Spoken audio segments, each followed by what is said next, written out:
Become a better personal trainer by becoming a better man. Become a better man by applying knowledge from others who've walked across the fire and have a thing or two to say about it. Listen to Joe as he delves into some of the greatest minds of the best coaches in the world, who bring inspiring stories and powerful insights to share about the human condition. Hear how the fitness industry goes only muscle deep, and how a new breed of trainers are using emotional and mindset hacks to improve as men, evolve their game, and make the competition irrelevant. Trigger your pathway to greater fulfillment. With us, stand in the face of fitness. Welcome to the Fit Man Collective.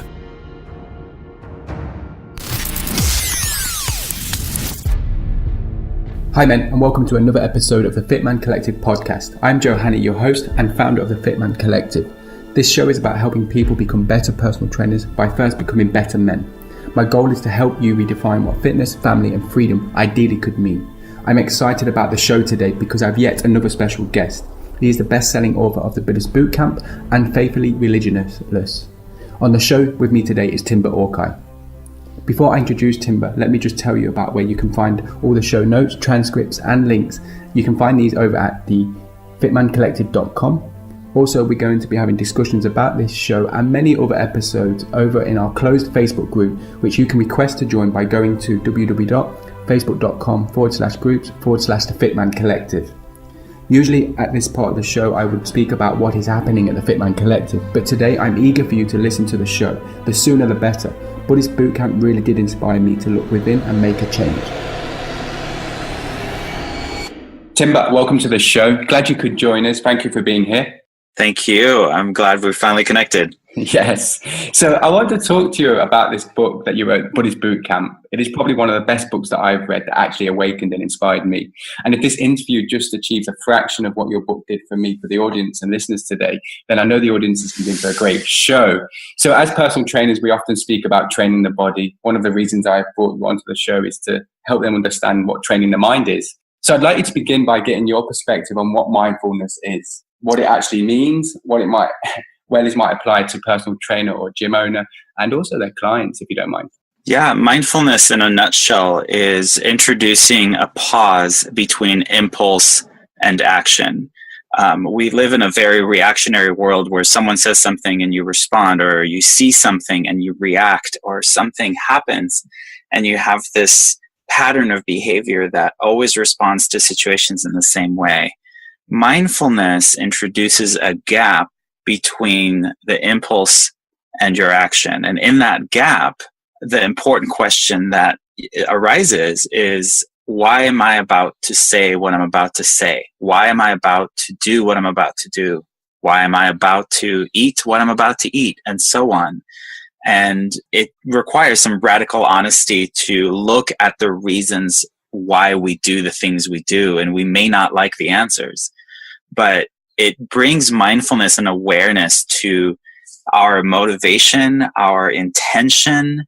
And if we simultaneously are very clear about our core values and our goal, our intentions, then in that pause, we cross-reference what we're about to do with our core values, and it may change what we're about to do. And an easy example of this is eating something that's not necessarily good for us. In that pause, we may cross-reference it with our true intentions, even though it tastes good and it's right in front of you and it looks really good. You say, yes, it's delicious and yes, I love it, but it's not in line with my values. So thank you to whoever's offering it to you, and thank you to yourself for living in line with your values. Because, we can't just talk about body. Gandhi said that happiness is when what you think, what you say, and what you do are all in alignment. And that's why mindfulness is so important. In that pause, you make sure you're living in alignment with your values. Does that make sense? It makes perfect sense. And there's two things to this, and the one is around, it's not, you're not asking people to deprive themselves, are you? I believe you shared it in the book as a child in your mind. You're saying no to it, and it reacts and responds differently to just clearly. Yeah, it's not about deprivation at all. It's not about depriving you of anything. It's about just committing to it fully. If you're going to do it, then do it. If you're not going to do it, don't do it. But don't do it and feel guilty about it. Don't sneak around. Just be really conscious and present with your decisions. There's a higher power of sorts within you. There's multiple personalities within you. And, there's the wise, knowledgeable guru within you. And then there is the spoiled kid who gets whatever he wants, and the one you listen to more, that voice gets louder, and it makes it that much harder to hear the other voice of reason. And the more you listen to the wise voice within, the easier it'll be to dismiss the obnoxious, spoiled kid who's like, but I want this. And it's like, yes, I hear you, I get it, but I'm going to listen to the other voice from now on. Mm-hmm. And I love that analogy. I also love the analogy of, it's not an analogy, isn't it? It's a true example of what really rang true for me when you were describing this was when you were driving and you might have road rage, and you have that gap, that moment to decide how you react or respond to it. That's how it really. Yeah, because people are going to cut you off on the freeway all the time. That's inevitable. And it's actually a wonderful gift, because they give you, every time you get cut off is an opportunity for you to change your pattern of behavior from, let's say, if you decide, I don't want to be that angry person anymore, well, you're going to get an opportunity on your ride to work today to not respond in anger. And it's about the stories we tell ourselves about the person cutting us off. And if we judge them, if we create a narrative around it, then we build this whole story, and we're creating these emotions that really are not necessary. They're such potholes in a way on our path to euphoria. The stories that we tell ourselves are really in the way of our happiness, where we could just tell ourselves a different story, like that person cut me off because they really have to go to the bathroom. Yeah. and then it's something everyone can relate to. It's still just a story, but it doesn't upset you. And in fact, you'll probably move over and say, go ahead, and it's just, we are responsible for our state of happiness, and it's directly related to the stories we tell ourselves. So don't believe everything you think, because that person, regardless of their behavior, don't let it affect your behavior, if that makes sense. Makes perfect sense. And I suppose many people that have heard this for the first time didn't really understand or know that there was a gap, there was a moment that they could make that choice, right? Yeah, we don't think of it as, in fact, we think of it as justified. It's like, yeah, of course I did this because they did this. And then all we do is we put the blame on somebody else. The key here in mindfulness and in that gap is, instead of pointing the finger at someone else, is to look at ourselves and realize the problem isn't frustrating situations or annoying people. The problem is that we keep getting frustrated and annoyed. Mm-hmm. And that's very liberating, because is something that we can actually control. We can't control what anybody else does. And once you realize this, it's very empowering, because then you can be in a stressful situation, but choose not to be stressed. And that's an incredible gift. And we've seen people do it. I think we've also been perhaps jealous of people, and we watch them and we're like, how can you be so calm in this situation? And it's because it's a choice. And once you realize it, that when you're angry, you can stop and ask yourself, why am I choosing to be angry? I don't have to make that choice. And it's very liberating. It's incredible. And I suppose that takes you to the root of what might be causing it, would you say? What might be causing it's a pattern. It's really just learned behavior. It's a pattern of behavior. All we are is a pattern. It's just we repeat the same. And we may even feel justified. Like I said, some people say, well, of course I'm angry. My whole family's Italian or whatever. Or I've always been this way, which is not an excuse. Just because you've been a certain way your whole life doesn't mean that starting this moment, you can't create a new crease, a new pattern of behavior that's different from how you were, but is more in line with who you want to be.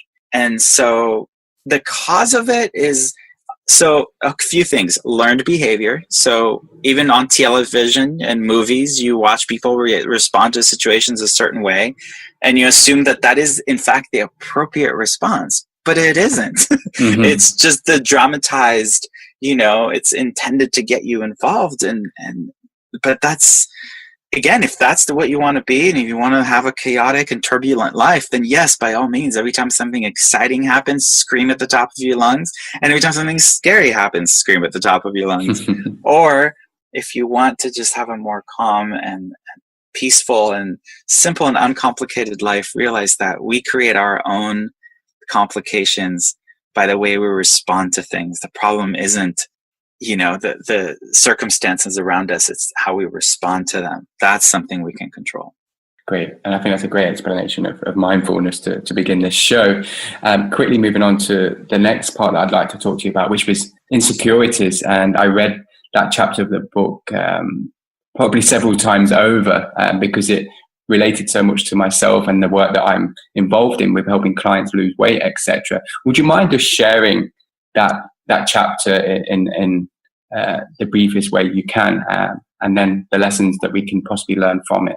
Absolutely. It's something, that requires a tremendous amount of vulnerability and honesty with ourselves and others to acknowledge that at one point or another, either someone we know or television or magazines or social media conveyed to us an idea that we are not perfect. In my case, it was my mother looking at me one day. I was at a swimming pool and she said, "Oh, it looks like someone's getting chunky."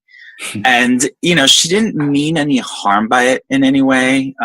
It may have even been playful. It's not any different than what many of us do on a regular basis, except I was already quite, of course, aware of my weight gain, and I was already insecure about it. So that comment just spiraled into this, oh my gosh, that's how other people see me. I must not be desirable. I need to change this. And it literally propelled me to think that the only way I could feel beautiful is if someone paid me to take my clothes off. So I thought, I'm going to be a stripper, which I was, I think, junior in high school, and to have that thought that early age that I need to get to a place where people pay me, and then that will validate that I am in fact beautiful.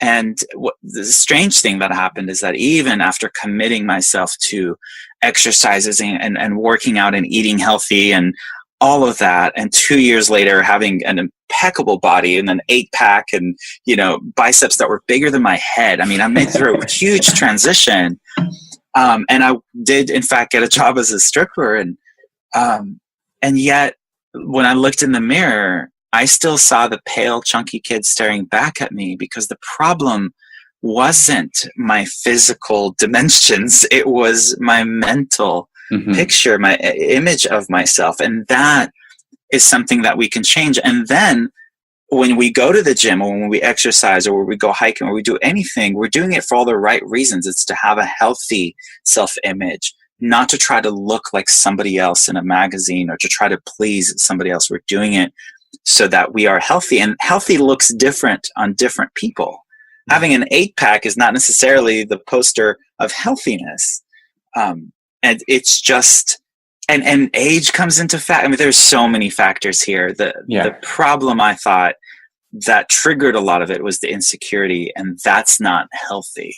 So I had to start with changing my mind, and then I could be okay when I'm really slim and fit, and I can be okay when I fall off the wagon, and then I can bring myself back because my perspective was healthy, if that makes sense.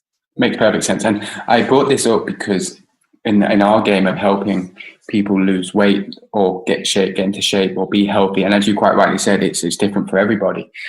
There could be this lingering thought or problem that regardless of what result they have, their mindset is still quite negative towards themselves. So from a trainer's perspective point of view, how would one help their client come to understand that? Or is that something that we have to take upon ourselves and go looking within What kind of advice would you have there, Tim? Oh my gosh. I mean, you're stepping into therapy grounds here. I do believe, like I said, that planting the seed that healthy and fit is different for different people. I remember during the time when I was exercising so much, I had a good friend, and he had these amazing pecs and this tight body, and I was so jealous because he never worked out a day in his life. That's just how his body is. And I remember just feeling how quote unquote unfair it was that I have to work so hard to get what he just wakes up with, and in the meantime, I could be hurting myself, because maybe my knees can't handle the exercises that I'm doing, and I'm doing it to look like somebody else who doesn't have to do any, so really, I think going back, asking, it's in that mindfulness. Why do you want to look the way you want to look? Why are you exercising? Why are you doing this? And if it's for all the right reasons, by all means, go ahead. But if it's to fit the societal image of beauty or sexy or whatnot, then the motivation's all wrong. And I don't know if you can help them with that, or if they just need to find a different motive through which they will be happy regardless of what their body looks like. Great answer. And you're perfectly right in what you've said. And swiftly moving on to the next question, Timber. Everyone is your teacher, and I really took great lessons from the story that you shared in your book, especially when it came to my parents and me holding stories of them for many years until you offered that perspective to look at them as they could possibly be a teacher of what not to do, of who not to become, etc. And for all the reasons that I was trying not to be them, I was becoming them, if that makes sense. So please share with the audience what you mean by everyone is your teacher, and what could you take from everybody? Wow. I think especially not just everyone is your teacher, but especially the people who quote unquote push your buttons, so to speak. Yeah. They are the ones who are triggering something in you that causes, dis-ease. There's creating friction. And so it's a time again for mindfulness to ask yourself, why am I resisting this? What is the problem here? And maybe it's because they're exhibiting behavior that in your mind is the opposite of how you would like to be. And the important thing is to avoid statements that have the word should in there. If you study nonviolent communication, should is the most hostile word in our language, and we're constantly shitting all over other people. We're shitting all over ourselves. It's important to not say, oh, you shouldn't do that, or they shouldn't do that. And instead, take a step back and look at the situation as an observer and go, this is what's happening. This is how this person is behaving. And I don't like it. For somebody else, it may be okay. In their mind, it's obviously okay, or they wouldn't be doing it. They have justified their behavior the way I justify my own. But let this be a lesson that I don't like it when somebody raises their voice or is violent or is angry or has road rage. And therefore, I don't want to be that person. Thank you for exhibiting that behavior to me, because now I have a reference point. And so a lot of the people around, people ask me all the time, because I'm a minimalist, I live a very simple life. And they ask me, is it really hard for you to live that minimalistic lifestyle when everyone around you is constantly thriving for big house and a faster car and money and more and more and more? And I said, actually, it's the opposite. It's easier for me to remain a minimalist because I see everyone around me working 60, 70 hours a week to have those things. And that's a behavior I clearly don't want to repeat. And so I'm grateful. They are my teachers. They're following a different path, and they're kind of giving me a glimpse, like, what if I turn left on this road? What if I turn right? And I can see if I go that way, that's where that's going to lead. And that's not where I want to go. So thank you. I don't have to go down that path to figure it out for myself. I see where it leads, and it's not something I'm interested in. Parents are a perfect example of this. And so as much as when I was younger, I wanted to blame my parents and for the way they were, for the way they treated me, I later was able to look back and realize that our parents either teach us how to be or how not to be, but they are teachers either way. Mm-hmm. And that's the biggest point that I took from it. For many years or so, my father came to visit me just recently in Bali, and we haven't had a great relationship. But it was then, upon reading your book for the second or third time, that I was able to step into his shoes and look at the world from his perspective, and also just be grateful for what he has or has not taught me. So I have to thank you first and foremost for sharing Absolutely. that chapter. It's a really great gift to be able to have gratitude for our parents, for our teachers, for our siblings, for everyone around us, for showing us how to be or how not to be, if that makes sense. And I'm glad that it resonated, because having that opportunity while we still have our parents around to be able to look at them and with gratitude is a great gift for ourselves. It is. And talking of this minimalist and simple life, less is more was again another chapter that I've read over and over again. And this, I was usually at fault for wanting more money, more clients, more gyms, more sex, more muscles, whatever it was. Insert anything materialistic, and I wanted it.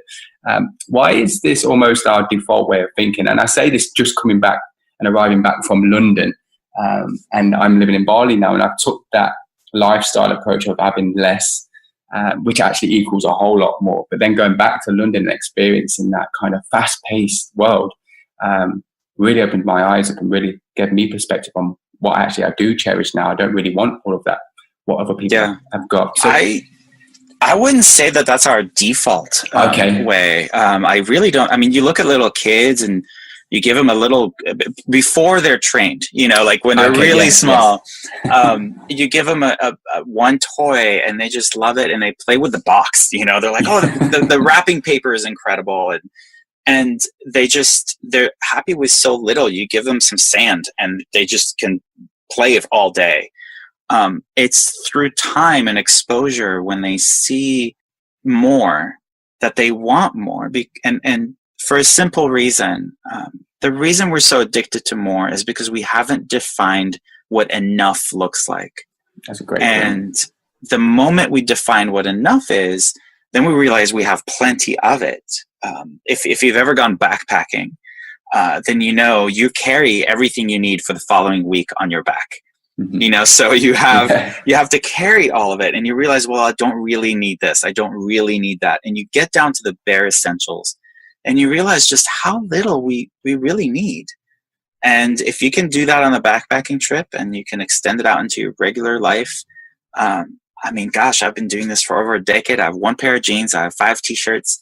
And it works for me. I'm not saying it would work for everyone, but I do believe that we live in abundance. And I think it's not our natural state. We're just constantly either competing with others, trying to meet some societal, criteria of what is successful.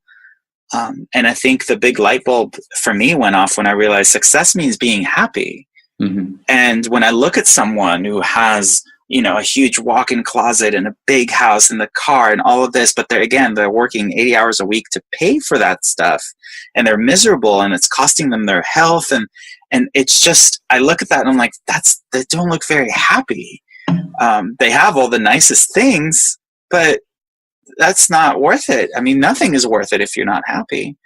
And so I realized that, if I don't own it, I don't have to dust it. So my life is simpler. And a simple life, again, this is all rooted from wanting to lead a simple and uncomplicated life, and asking yourself, if you want a simple life, why do you keep making decisions that complicate it? Or, you're busy by choice. Stop complaining about it. Little things like that. Perfect. And a chapter which is titled "At the Root of Our Suffering," with stress fast becoming an epidemic and health as well. What advice do you have in possible ways that we can reduce this to us on ourselves? What did you exactly mean by it, Timber? I suppose that's what I was trying to ask. I'm trying to figure out the best, how to fit it to your audience. So would the gym be like an escape, an outlet for trainers, would you say? It can be. Again, it's the why are we doing what we're doing? I mean, That's such a great question, by the way. Yeah, I mean that's Simple. a great question for why you're eating what you're eating, and it really gets you to think of the ripple effect of all of your decisions, and it avoids just doing things for instant gratification, and it gets to the core of why you're doing why you talked about, just more money, more stuff, more sex, and you're like, why am I about to sleep with who I'm about to sleep with? Like, what is? And you may not be happy with the answer. I know for many years I wasn't. It was because I needed validation from others, or like I felt like I had nothing else of value to offer, and that's a much bigger problem than finding someone to sleep with. If I feel like I have nothing to offer someone except for sex, then I need to really get in touch with my self-worth. And really realize that we are so incredibly blessed and gifted, and with so many possibilities at our fingertips, and we sell ourselves short all the time because we're comparing ourselves to an image portrayed by the media. And don't be mad at the media. Their intention is to sell you a product. Just remember that, and so if you're essentially, as a trainer, are there to help bridge, eliminate the distractions of, I need to exercise, but it's so much easier to just grab a cup of coffee and a donut in the morning. But you're there to say, no, at 6:30 you're going to meet with me first. Then you're there to kind of hold them accountable. You're there to hold their hand on the path, because it's hard, because there are distractions everywhere. And so if that's why you're doing what you're doing, then you're living in line with your values. You're helping them live in line with their values, and it's a win-win for everyone involved. And it's important. But I don't know if I answered your question. Ask me again. Sorry. No, I think you did in a roundabout way. Especially, I think going back to that question, why are you doing this, is important. And I suppose it coincides with that gap. Can you ask that question in that gap, for that moment by moment, every time you find yourself in a situation, should we say? No, I think you did. I suppose it's. I was trying to put a mirror in front of the personal trainer. I know for me, in helping my clients and wanting to come to understand them better, influence them to make better changes, it really set up a situation where not only did I ask them questions, but it was time to ask myself those questions to be more congruent with who I was, so that I could help them better. And I suppose a lot of this was getting to the root of. And it comes back to that question. I can't explain any better than what you did. It's asking that question of why, which takes you to the root of most challenges or problems, or however you want to describe them. Yeah, and the hardest thing for people to see is themselves. So as simple as the question is, it's a really hard question to answer honestly. And so the exercises that we used to do is when you ask yourself, why am I about to do this? You already have a default answer in your back pocket. You've already justified it to yourself 100 times. And as soon as you answer yourself that question, ask yourself the question again. And when you start digging for the right answer, for the root, real cause, like I said, you may not like your answer, and that may change your behavior, which is, I think, fantastic. I mean, that's why. It's not so much just about meditation. It's not just about sitting quietly. It's about getting the distractions quieter, so we can hear that wise voice I talked about earlier more clearly, and we can follow that voice. Just kind of make a commitment. That's, just like, when you have a trainer, you say, yeah, there's the little devil on my shoulder telling me to eat cake, but Joe told me that I'm not today, or whatever, and so it's just what you want most instead of what you want right now. That's a great point. And I'm obviously doing a lot of research, reading into personal trainers' backgrounds and gym owners, and I come across a post just recently, and it's actually, I say it's one post. I've seen it on more than one occasion. It's strangely enough, it's trainers that are losing passion for their job. I personally believe that trainers got into the fitness industry for reasons unbeknown to them, maybe to heal themselves. It was the case for me. from an outside perspective, Timber, why do you think there is such a huge churn-out rate in the fitness industry? I ask this because I know that you've been into fitness. I know as we described already and explained, that you took it on yourself to get your body into the best shape so that you could become that stripper. Yeah. So I'm really just looking for an outside perspective here and you're more than welcome to share anything that you think or any honestly, ideas you have. From the outside, I think the reason so many trainers lose it's not so much their passion. The industry itself is very discouraging. I know that trainers are either paid on commission or they have to squeeze in so many appointments per week, and it's not about the one-on-one personal connection. It's about how many people can I see a day. And it's again, if you're doing it for the wrong reasons, then perhaps it's good that so many of them are losing interest. And the only ones who are left are the ones who are truly committed to helping others. Great. It's not about advancing themselves so they can be proud of, earning so much money because they've trained so many people. The ones who are left are the ones who are truly believe so much in the importance of mind, body, and soul. And they're doing it for all the right reasons. And so maybe a lot of people are turned on to being trainers because of the allure of it, because it's it sounds really good, but it does require a lot of commitment and work, not just when you have a lot of clients, but even when they start dropping and you're helping a 60-year-old lady walk around the track one time a day, and it's the most success she's had in 30 years. That if that brings you joy, that's fantastic. But if you measure your success by the tape around someone's bicep, then I think the intentions are ill-placed, if that makes sense. That's a great answer, and I love that perspective as well on how it might actually be a good thing. That I think it's a good thing. Yeah, it's true for every profession. If your only motive is to make money, and it's a very selfish motive, and it stems from believing that you don't have enough and you need more. But if your intention is to help others, then you will benefit from it. But the focus has to be helping others. I don't know how else to say it.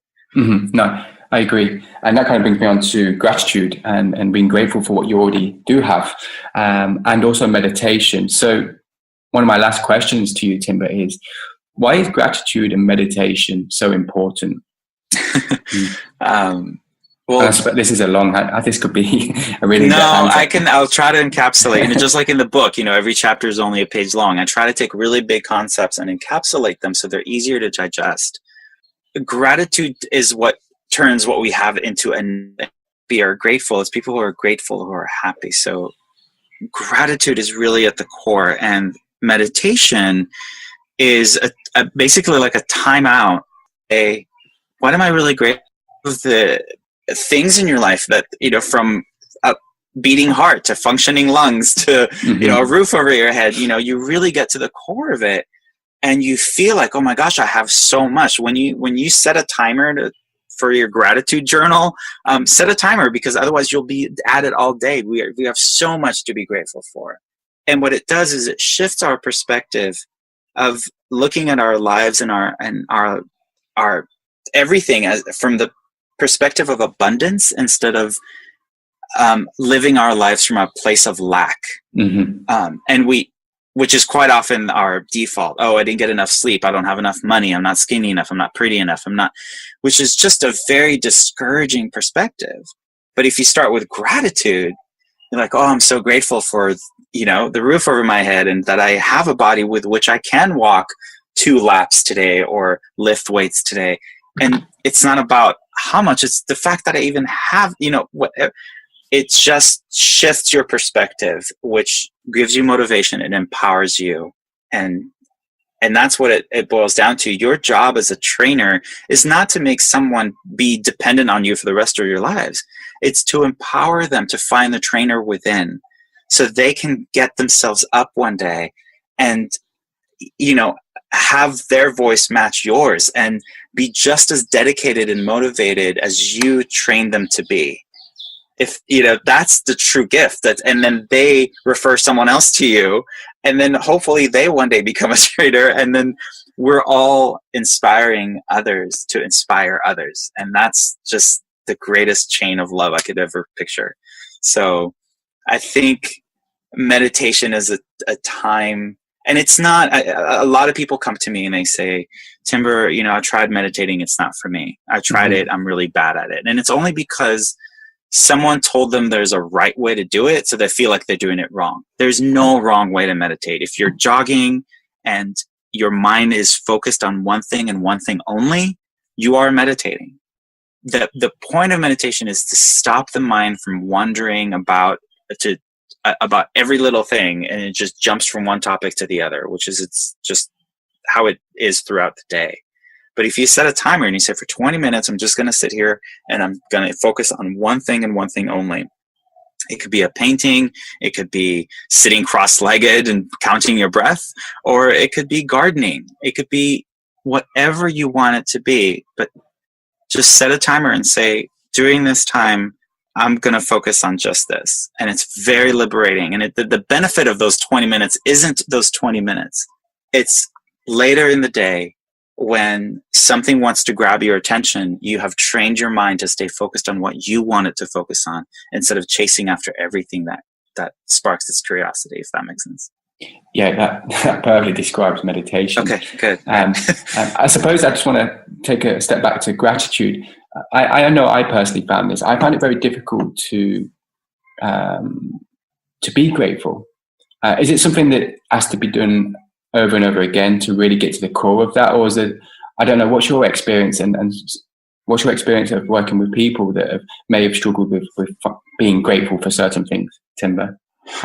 It's every little thing. Yeah. When you write a check paying your electric bill, yeah, I'm so grateful that I can just flip a switch and there's light. Like, how cool is that? To be grateful to pay your bills, to be grateful that when you turn the faucet, water comes out. To realize if you have, $2,000 in the bank, you're richer than 80% of the world. Instead of thinking, I don't have enough money, I'm like, it's an illusion, and it's terrible. And so I think with gratitude, so comparison is the thief of joy. And so if you constantly compare everything, the sandwich is good, but it could be better if it had grilled mushrooms in it or whatever, then instead of looking at it and going, wow, this is really delicious, and then really tapping into how grateful you are to even be able to afford that sandwich or whatever, and be grateful for the farmer who went and grew that lettuce and picked it with their bare hands, and be grateful that you're not the one under the sun doing that, or whatever it is. There is so much. So it's not just like 20 minutes a day, or Thanksgiving once a year. It's every moment. I'm grateful now to have this ability and internet for me to talk to you all the way across the pond, as you guys say. It's fantastic. And I don't know how else to say it. There is so much. And so if someone, I normally wouldn't recommend this, but because you asked, what if someone has a hard time finding things that they're grateful for? My gosh, I think that's the only time I would recommend that you look at how unfortunate some other people are, and it'll get you in touch with how fortunate you are. It's not the best method. I don't think we need to do that. I don't think we need to compare ourselves to others who are less fortunate to feel blessed. I think we can just look at our own situation. So it'll change everything in your life, like you said. And it's not something I can tell you that it will. It's something that people need to just take on as an experiment for a little while and see if it works. And I guarantee that it will, because it always does. Yeah. That's the best way of rounding it up. And that's something that I did. I just continued with it. And quite rightly so. Yeah, and it's like an avalanche. You just realize just how much more you have to be grateful for, and then you realize, wow, I have so much, and then you start giving to others, and then you're grateful that you have enough to give, and you just want to find more to give, and you're creating a whole new way of looking at things that is focused on outward, like Mm-hmm. what more can I offer others rather than what more can I get and hoard and have. And that's not where joy comes from. Joy comes from giving, not from getting. Yeah, and the only wish I had was that I'd learned this sooner rather than later. But even so, I'm still grateful for that lesson. Yeah, hey, you learned it earlier than if you had learned it 20 years from now. Exactly. I always say this because I lived in Hawaii for so long, that we are all mangoes on the same tree, but we do not all ripen at the same time. So it's not about who can ripen the fastest. Everything happens when it needs to and not a moment sooner. If you had read my book 10 years ago, you may have just tossed it aside and said, what rubbish, because you weren't ready for it. It's True. only when you are ready for it that you're like, that's exactly what I needed to hear. Mm-hmm. And that's why I don't push the book on people. I don't push the message. I just trust that when it's their time to find it, they will. And then I ask, when you're done reading it, share it with others. Just keep passing it on. Don't let it sit on the shelf, because there's a message in there for everyone. It's not about Buddhism. It's really about gratitude. It's about enriching our own lives instead of waiting for someone else or something else to enrich it for us. Great. And I think the standout quote from yourself in that last section was, help the client find the trainer within. So thank you for that. Absolutely. And just before we finish, Timber, is there anything that's possibly crossed your mind during this show that I haven't asked you, or you feel would be of tremendous value to the listeners that you'd like to add? Oh boy. I think for all of us, especially in your world of training and whatnot, I always encourage people to sit down and write a paragraph describing the kind of person they want to be and describing the kind of life they want to lead, to actually write it out, to actually have something in writing, and then cross-reference it with the person they are, with the life they're leading. Write down their core values and then look at the way they live their lives and see where they can bridge that gap so they can live more in line with their core values. Similarly, they can write out the answers to those questions. Why do I want to exercise 4 or 5 times a week? Why? What is the reason for that? What am I trying to achieve here? It's not about a goal like I want to have a 31-inch waist. That can't be why you're doing it. It's about feeling good, being active, being limber, and being able to adapt to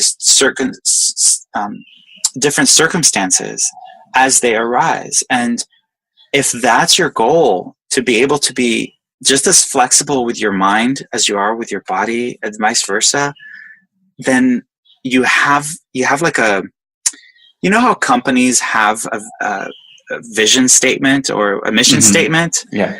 Have one for yourself as an individual. What is my mission statement? What is my mission? What is my vision? And how can I live in line with it to make sure that I live in line with my goal, not goals, but intentions? Yes. Great point. Yeah. Thank you for that, Timber. And Absolutely. I know that you've got your latest book, Faithfully Religionless. Where can I send people to that are listening to this show so they can find out more about yourself and the Buddhist Bootcamp? Either BuddhistBootcamp.com or TimberHawkeye.com. They both go to the same place. There's a TED Talk they can listen to that's just 10 minutes that encapsulates my intentions. They can get the books wherever books are sold. The second book, Faithfully Religionless, is a memoir, so it's more of a conversation that I have with the reader, explaining what led to Buddhist Bootcamp in the first place. So they're very similar in message, but very different in style. One is a memoir, and one, like I said, every chapter is only a page long. It's a collection of 8 years worth of letters that I sent to friends. So, YouTube, Instagram, I try to take this ancient, there's nothing that I say that is new. I mean, it's all been said before, that the teachings are ancient. I consider myself someone who simply translates it to a language that people today can understand, and offering it in the same place that people go, whether it be Instagram or Facebook, just because that's where we already are. Why not have that offer us a really healthy option? And that's what I'd like all of us to do, is have each of our lives be our message. And as I said when I first started this interview, Timber, your book, Buddhist Bootcamp, is one of the best books that I've read, and you're quite right. It puts it in a way that I can easily digest it and understand it. So thank you for that, and thank you for your time for being on this show. I know the audience are going to really appreciate it and gain tremendous value from it. So thank you once again, Timber. Thank you for the work that you're doing and the lives that you're touching as well. I appreciate you. There you have it, men. Timber's wisdom is second to none. I would strongly recommend that you listen to this episode over and over again, or you can join in the conversation over in our Fitman Collective Facebook group, which you can find by visiting www.facebook.com/groups/The Fitman Collective. And again, for all the show notes and links, you can find these over at the fitmancollective.com website. Men, I look forward to speaking to you next week, but until then, strive to become fitter men inside and outside of the gym.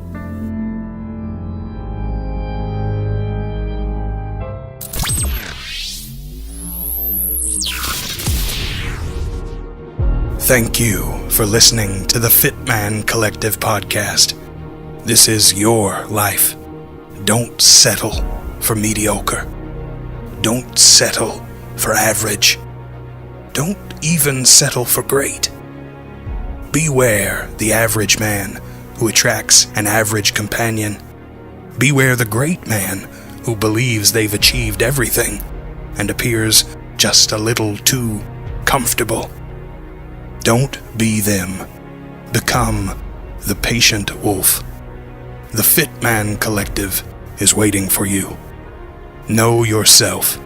With us, reinvent yourself and your place in this world. Body, mind, health, relationships, career, money, all of it, and more. We can never be caught. We can never be categorized. The Fitman Collective reinvents the future of the Fit Pro. The Fit Man makes his own fate. Join us at thefitmancollective.com.